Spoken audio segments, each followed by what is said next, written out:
Namaskar. Welcome to this session. We are taking a bird's eye view on the shatchakras Vaasanas because they are major loci for our tendencies, what in psychology call as subconscious mind. Subconscious mind is the ocean, and the surface mind, which is a sensible mind, cognitive mind. We can feel it, we can sense it, we can understand it, we know its function. It's just surface of that mind, and it is tip of the iceberg. So this is what Adhyatma tells us. So the shatchakra vasanas that we considered, Mooladhara Vasana, Swadhisthana Vasana, Manipuraka Vasana, Vishuddhi Vasana, Anahata Vasana, Vishuddhi Vasana, Agnya Vasana. So also there are samskars and vrittis. It is to be noted that we have been manifesting for n number of times, infinite incarnations from time without beginning has been happening, and every time in all our manifestation we are deeply sunk in 5 elements called Prithvi, Ap, Tej, Vayu, Akash. We have never been able to free ourselves from the grip of the basic matter of our existence. Although Panchmahbhuts are said to be matters of our body, therefore we are told our shariram is panchabhautikam, and we think that the mind is not panchabhautikam. But yes, metaphysically mind is ahamkarika. That's the Stankhya position, yoga position, Patanjala's position. But the fact is that in all our incarnations we have been having mind. Whatever manifestation, whatever life class, botanical life to subhuman life to human life to superhuman life, we have never been isolated from Panchmahbhuts. So our mind matter, although the mind is originating from ahankara tattva,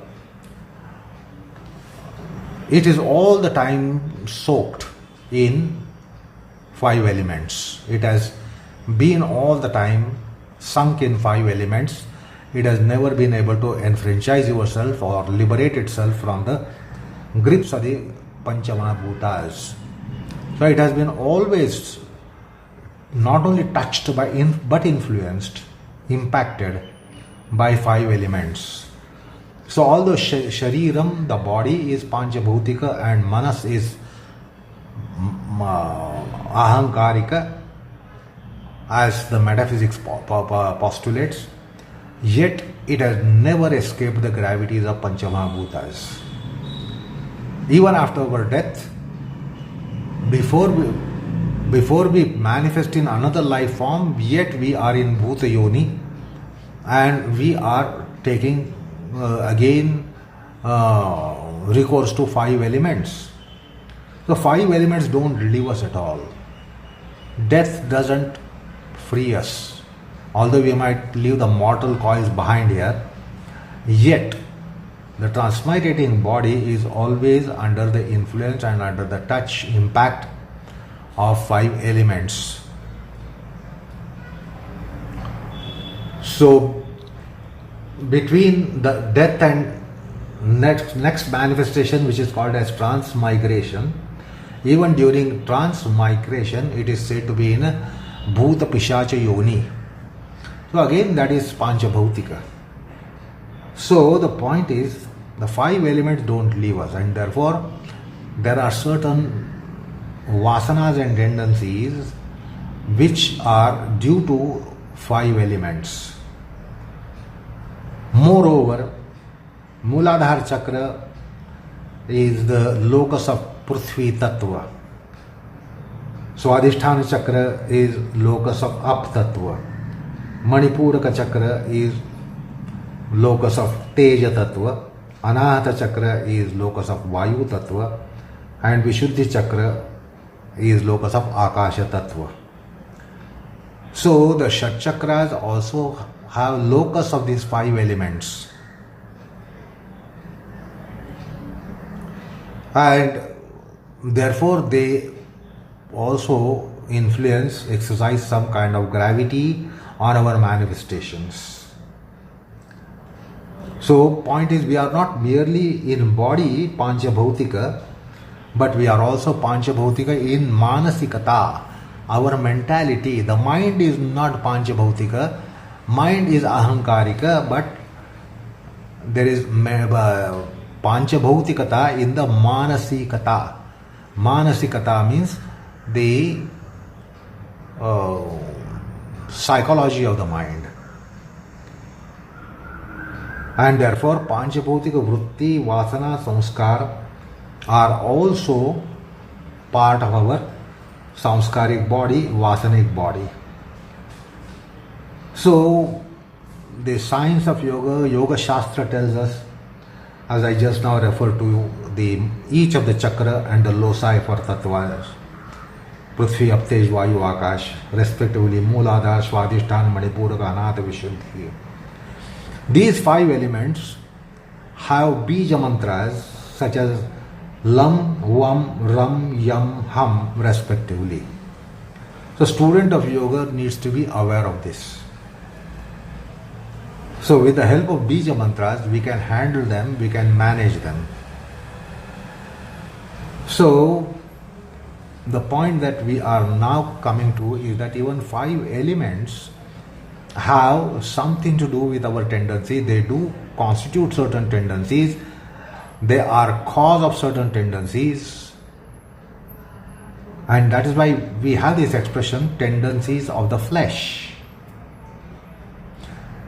That means the panchabhautika deham, or the flesh, which is figuratively is expression for our corporeal body. It has tendencies, and even modern psychology admits something like tendencies of the flesh. And these were revelations of our rishis and munis and yogis, and therefore they postulated that there is significant influence and impact of panchatattvas on our tendency aspects. Now, before we proceed today, I just want to bring to your notice one very fascinating thing about the Aham, the subjective entity of pronoun I. This pronoun I is absolutely very, very, very complex entity, because it has been there from time without beginning. It has been there in all our incarnations. It has been there in all our incarnations of all the 8.4 million life classes. And out of the 8.4 million life classes, there are so many life forms. Countless of life forms are there, but the classes are 8.4 million. And this Aham, the subjective entity of pronoun I, is excellent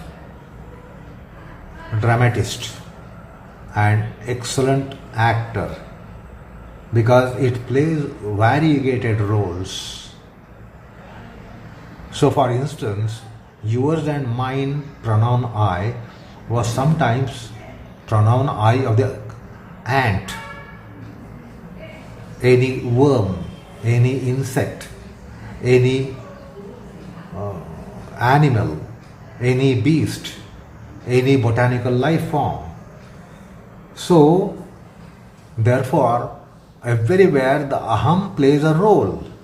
All our life is nothing but enactment of variegated roles, and the pronoun I of ours has played roles in 8.4 million life forms, because we have been ants to elephants to blue whales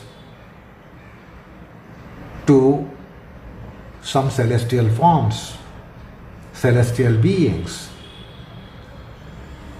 So, try to understand how this pronoun I is multifaceted to the extent of some billions and trillions and quadrillions and pentallions and even more. So one of the mystic poet has said that Jagannatha has only Dashavataras. There are only 10 avatars for Jagannatha, that is Vishnu or Sriman Narayana. So we know about the 10 avatars called Dashavataras. But you and me have Ananta avatars. If there are only 10, we have Ananta. Countless, absolutely countless. And when I say that, it is literally infinite forms. And then it is ever increasing, because until we get liberated, we are going to be having this pronoun I in some form or the other when we enter different life forms until we are liberated. So this pronoun I is indeed multifaceted. This multi word will not really project the reality. Multi in the sense countless, millions and billions and trillions and quadrillions and pentallions and sectallions and septallions and octallions and whatever extent you can go in mathematics. Then in each life, say, but coming to human form of life, we have pronoun I right from when we were infants or maybe in the womb. So the life got formed in the womb itself. Our life got formulated in the womb of the mother itself. And then we took a birth, and then we went through the stages such as infanthood, childhood, adolescence, teenage, young age, adulthood, old age, senior citizen age, and then decrepancy, ripe old age, before we may die. So there are so many stages in life, and the pronoun I manifests in so many ways. So in every jivanavastha, that is state in life. So we know the stages in life, states in life, stages in life. It is further showing different facets. Pronoun I shows different facets. Moreover, as human beings, we have several circles, social circles, such as friend circle, then our family circle, then family friend circle, our personal social circle, our family social circle. There are so many circles, and we really enact a role like a versatile actor in a drama. Like in drama, a person might play many character roles. We in life are indeed playing many character roles. For you to really understand, let me tell you that we play a role of being a son, being a father, being a brother, being a husband, being a sister, being a mother, being a wife. How many roles do we play? Being nephews and uncles, nieces and aunties, grandfathers and grandmothers. So, life is not one act kind of drama. It is not one man show, one act role. There are so many roles which every one of us have to play. Life is indeed a drama, according to a mystic poet. We play roles. Being son, being father, being whatever.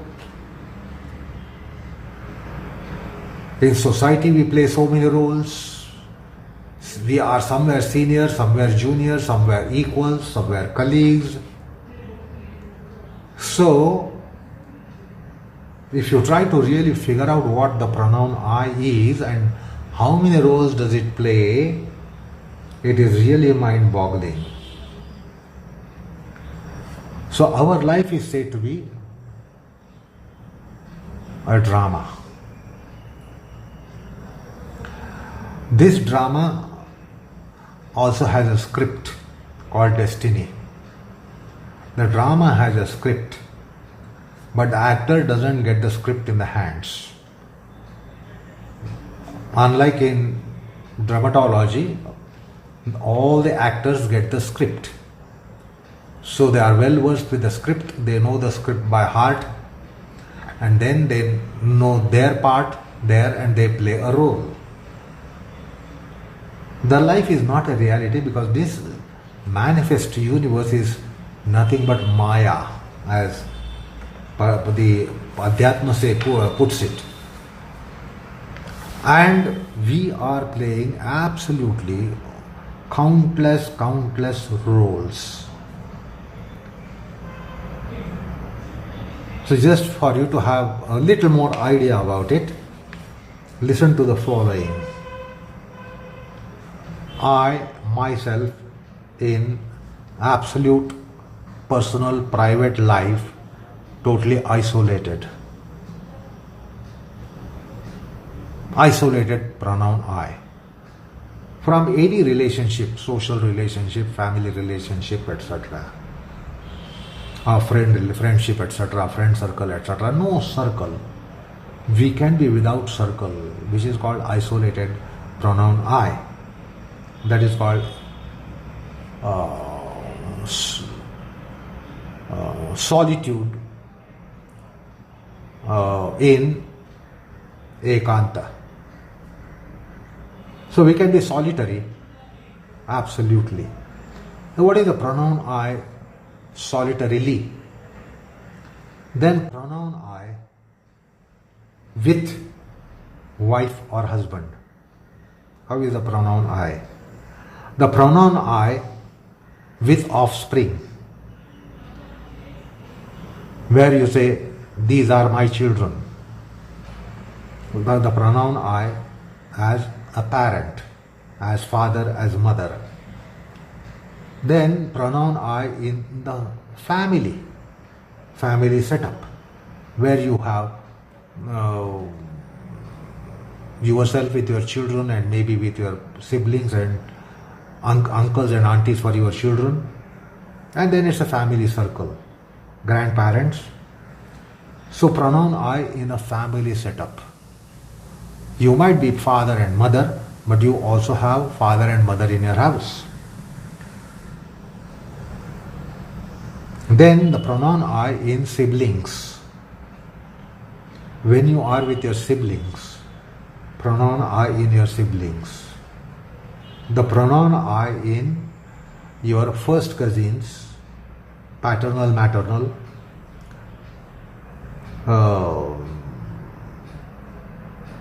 and In a larger family where you have second cousins, second nieces, etc., you have second uncles and aunties, etc.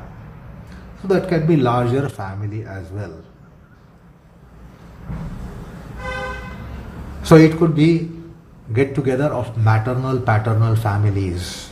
Then understand the pronoun I there. Then I with my grandparents. How is the pronoun I? Then I with friends and the acquaintances. The pronoun I with what is called as Balamitra, Balamaitrin. That means your childhood friends. The boys and girls who were your childhood friends. How do you enact? Is it not a different enactment? When once in a while you are with your childhood friends, then you with your sahayogi, your colleagues, you with your old friends, you with your current friends, then your professional circle, the entire friend circle, which can be having people of different trades and different fields. You with your boyfriend and girlfriend, you with your juniors, you with your seniors, you with your subservient staff, you with your boss, the masters, you with your creditors, with whom you are in a debt. You owe something to those people. So they are your creditors.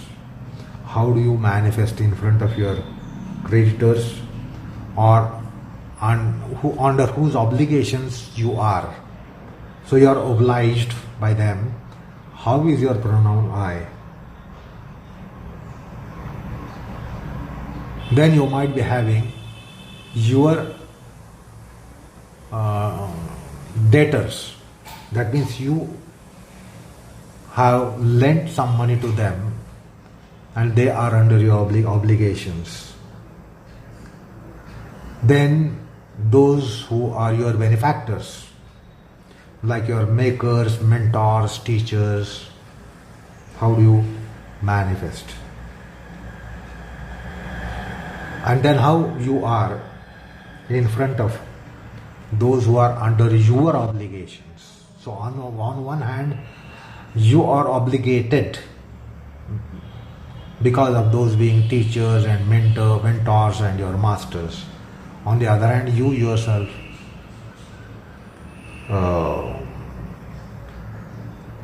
you are a benefactor. Then formal friends, informal friends, how do you conduct yourself? Your acquaintances, how do you conduct yourself? Your teachers and your gurus, revered ones, how do you conduct yourself? How you are in your manifestation? Then your students, your shishyas, how do you manifest? Your saha-adhyayi, that means your colleagues in education. Then your co-citizens. If you are a citizen of a country, then you are related to many of those who are citizens of your country, just as being citizens of that country. And then your grandchildren, great-grandchildren. See how many roles we enact. We play enormous, countless character roles. So what I just now listed, they are all different character roles that we play in life. Where are we inferior to a stage actor? As a matter of fact, we are superior to a stage actor because stage actor has at least the script in hand. He knows the script of the drama. He has so many people to assist him in choreography, etc. There are directors to drama, and there are stage management people. Who is managing your stage of your life? So you have no clue to the role that you are going to play next moment, but you play that role. Suppose you are with your wife or with your husband and you are enjoying the privacy, but suddenly somebody knocks the door and you open the door and you find your in-laws on the door. In that moment, split second, your whole manifestation changes, your role changes. Because you are mutually wife and husband of each other, and now you are daughter-in-law and son-in-law of your in-law parents. So immediately it changes the role. It is solid state changes, unexpected changes. That's why I said you don't have script for your drama in life. Or you are in front of your revered teachers, revered guru, and next moment suddenly your beloved appears. What happens? Where is reverence? And where is this platonic love that will manifest?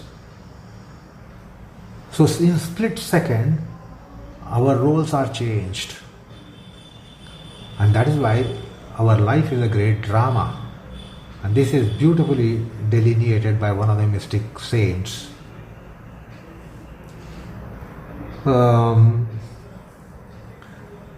we have so many circles where we have to interact, have interface, interplay, etc.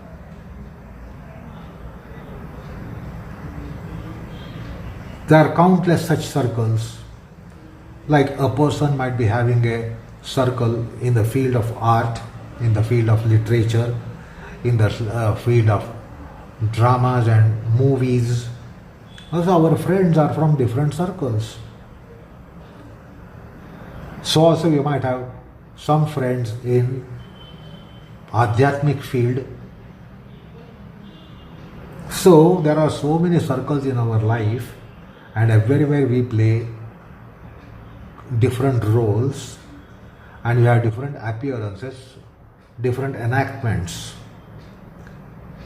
So the mystic saint has said in his piece of literature that someone like Ravana had only 10 heads. But looking at your so many faces, Ravana himself will be astonished that you have so many faces. Ravana had 10 heads, therefore 10 faces. But then we have countless heads and countless faces because of our so many manifestations, which would be astonishing to Ravana himself. So that is what our pronoun I is. It is such a marvelous entity to really go into inquiry of it and read it. And with reference to this pronoun I, we have something what we call as identity crisis.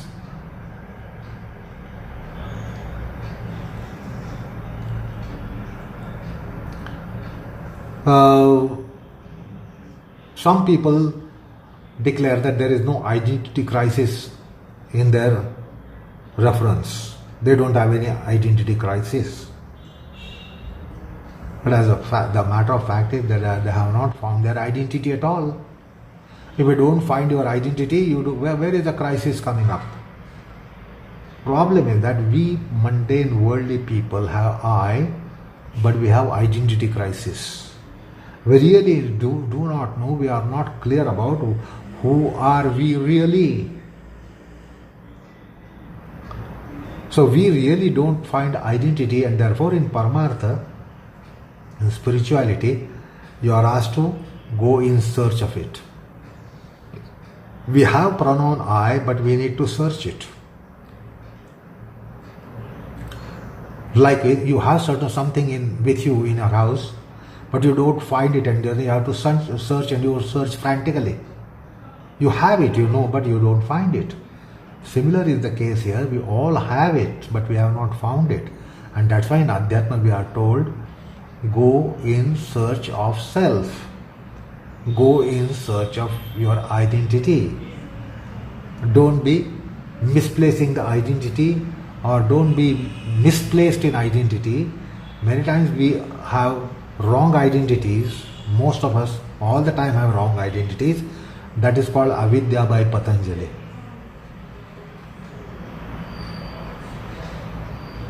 And this identity crisis is actually there for, according to philosopher, to Vyavahari, Ihavadi, Jadavadi, Nastik, Pakhandi, Dharmalanda.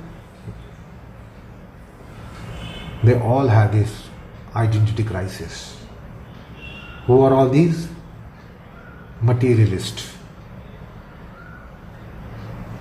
atheist, profane, heterodox in thought process, in thought culture. So they all are not finding their identity. They have wrongly identified themselves. They can never go in search of identity. Materialistic person will never be able to go after self-inquiry. Vyavaharvadi, practical-minded people, they need to go after their identity. They have to search identity. So all those people which were listed just now, they all need to go for identity search.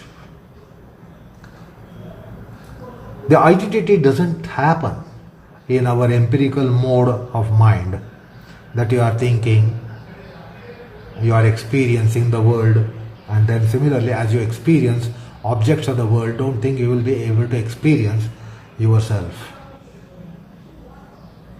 That's why Bhagavad Gita in one of its precepts says, Dhyanena Atmani Pashyanti Atmani Atmanaha. The self has to be searched within oneself. And it is only by dhyana, only by dhyana process. Without dhyana process, there is no self-search. So dhyana process gives you ahamatma viveka, aham tattva viveka, aham tattva bodha. So if you want to really realize who you are, there is no other process but dhyana. Dhyanena atmani pashyanti is what Bhagavad Gita says, Kechit atmani atmanaha. Anye sankhena yogena karma yogena chapare. So Bhagavad Gita tells you in what way one can find oneself, and these are all paramarthik ways, these are all adhyatmic ways, these are all karma yoga, jnana yoga, dhyana yoga, bhakti yoga. There you will get atma anatma vivekam. And you will overcome atma anatma avivekam. So also you will get aham tattva vivekam, and you will be free from aham tattva avivekam. We all materialistic people, mundane people have avivekam, indiscrimination. Although we have I, we think we know the I, it is all fraught with avidya, according to Patanjali. So although self doesn't need any validity, it is self-valid entity, yet it has to be searched. This is what Adhyatma tells us. This is what spirituality tells us, that it must be searched. You have it, you have to search it. Because you have wrongly identified it. The very strange thing is that the most unknown thing to human being, to mankind, is oneself.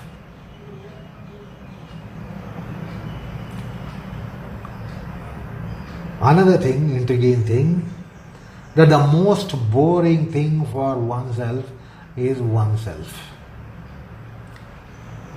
That's why you get bored with isolation. You don't like to live with yourself. That's why people want to go out in friend circles, social circles. They want to go out. They want to go away from themselves because they themselves are absolutely boring, disgusting for themselves. So what is most boring for you and me? For you, you are boring, and for me, I am boring to myself. And that's why I want company of others. That's why we mundane materialistic people do not at all enjoy isolation. It's a punishment. Why should there be a punishment when you are with yourself? So to be with you yourself is a punishment. The most fearful thing to one is oneself. You see the strange thing which comes in subjectivistic psychology. You are most dreaded of yourself, and that's why you want some company, some associates, some life partners, because you are afraid of yourself. You are dreaded of yourself. You are bored of yourself. You are disgusting to yourself, and the most disgusting, most fearful, etc. Therefore, people don't like isolation. And then we have a natural arrangement that we are with ourselves once in a day when we are in sleep. That is only the case that we are fearlessly with ourselves. We have no disgust about ourselves and we are with ourselves. So in order that we are with ourselves, there is a natural arrangement that we are given a state of sleep called that plane of consciousness,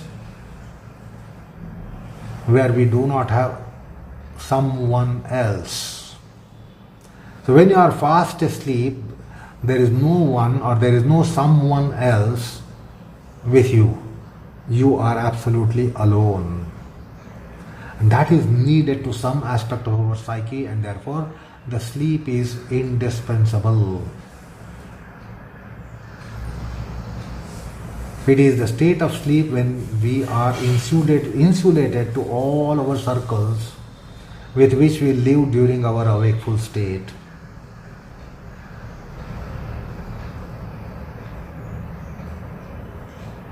Now that means you might say that you are only alone, solitarily alone in your state of sleep, but mysticism tells you that it is not true.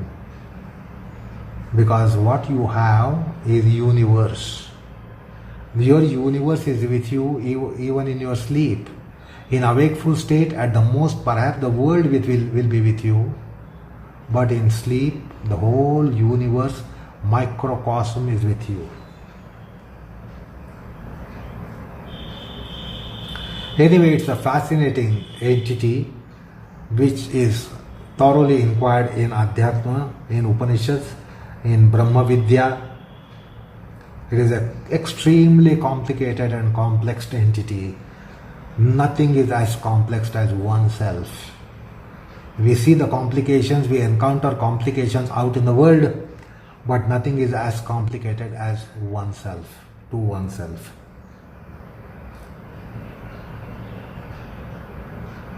So, the biography of pronoun I is really indeed marvelous.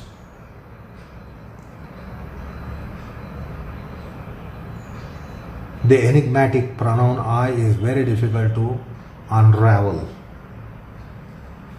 So that's what the pronoun I is, and you know how this pronoun I is structured up by shatchakras, and as I said today, also the Panchmahbhuts.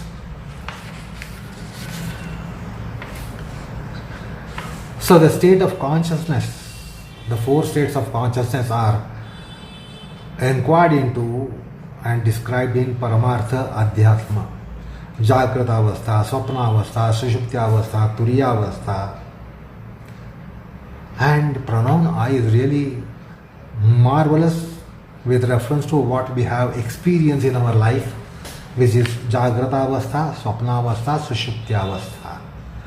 So recall when we were discussing the Nidra Vritti, we really had some matter relevant to what we are discussing here.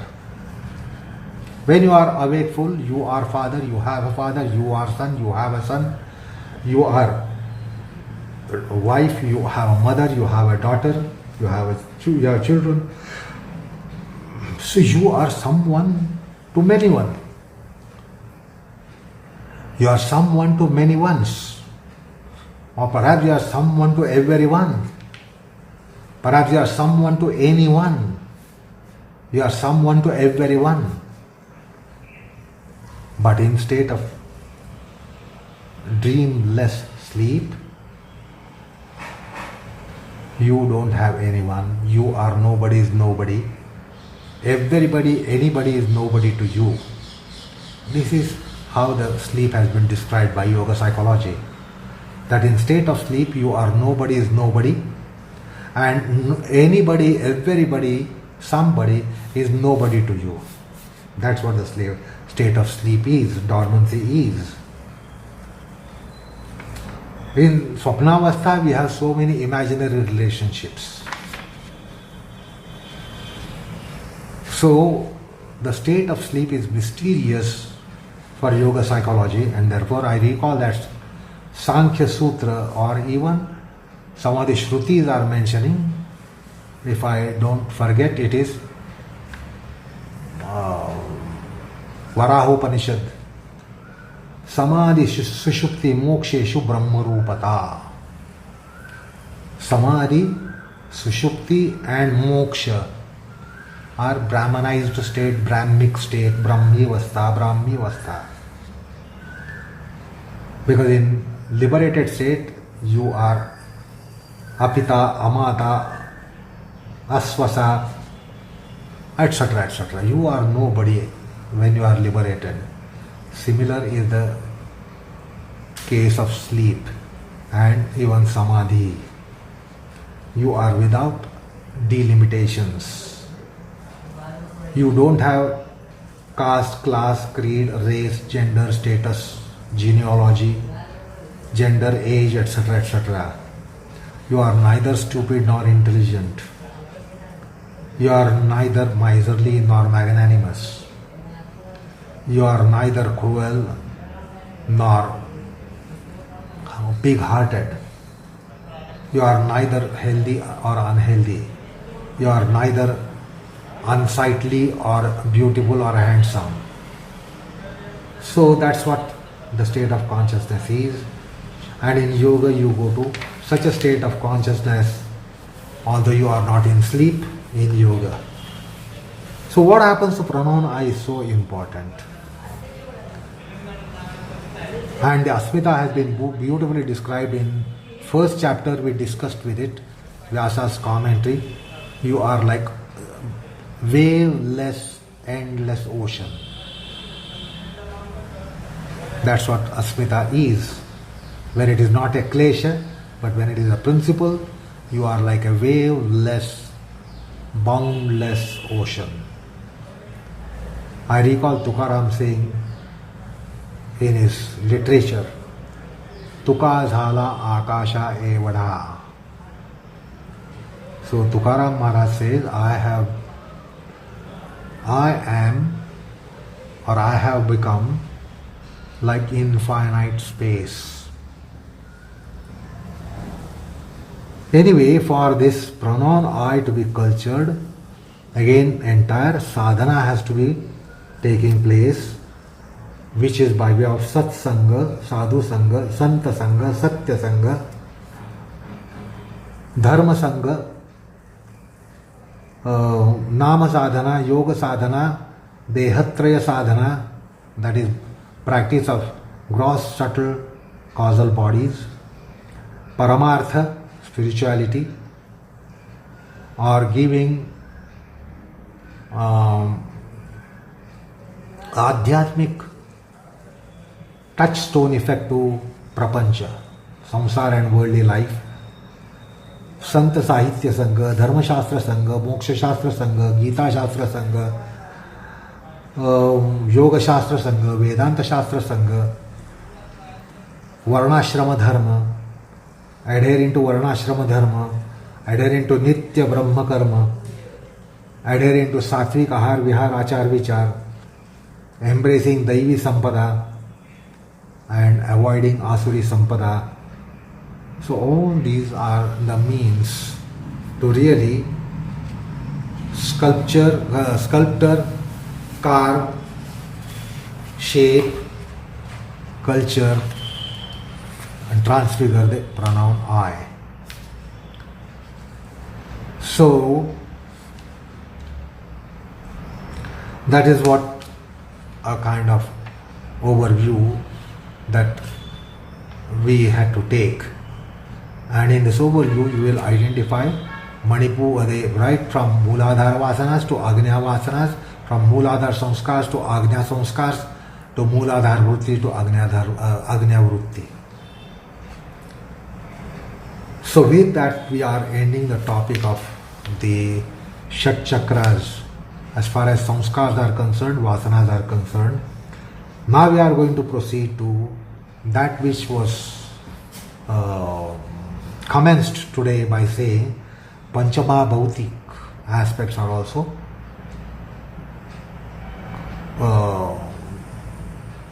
locus for our samskars and vasanas. There are vritti samskara vasanas engendered by Panchmahbhutas. Now we are going to look into that aspect. So that will almost cover the entire samskar aspect within you, because Patanjali commenced by saying samskar sakshatkaranam. So in samskar sakshatkarana, I am trying to tell you what all is circumscribed.